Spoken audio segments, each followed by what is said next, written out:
அன்பே சிவம். அன்பு என்றால் என்ன? யார் ஒருவர் எந்த ஒரு எதிர்பார்ப்பும் இல்லாமல் பிறர் மீது காட்டக்கூடிய அரவணைப்பு, கருணை, இதைத்தான் நாம் அன்பு என்று சொல்கிறோம்.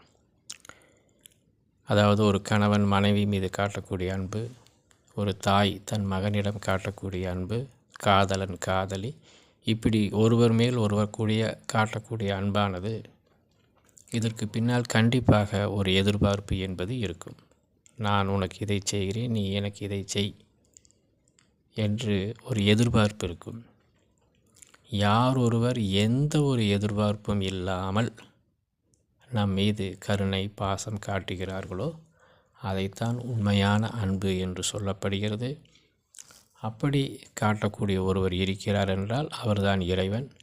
அதனால்தான் அவரை அன்பே சிவம் என்று சொல்கிறோம். அவருக்கு நம்ம மீது எந்த எதிர்பார்ப்பும் இல்லை. அவர் எப்பொழுதுமே கருணை நம் மீது காட்டிக்கொண்டு தான் இருக்கிறார், அரவணைத்து கொண்டு தான் இருக்கிறார். அப்படிப்பட்ட சிவனை தன்னை ஆத்மா என்று உணர்ந்து ஜோதி சுரூபமான அந்த சிவனை நாம் நினைவு செய்யும் பொழுது நமது ஜென்மாந்தர பாவங்கள் அழிந்து ஆத்மா தூய்மையாகிறது, முக்தி, ஜீவன் முக்தி கிடைக்கிறது. நம் நினைவு எப்படி இருக்க வேண்டுமென்றால் மனதை ஒருமுகப்படுத்தி சிவனின் அன்பில் மூழ்கி போய்விட வேண்டும்.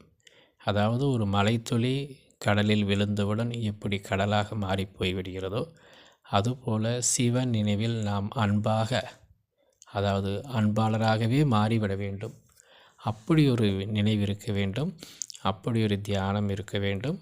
அப்பொழுது நாமும் அன்பாளராக மாறிவிடுவோம். செஞ்சு பாருங்கள்.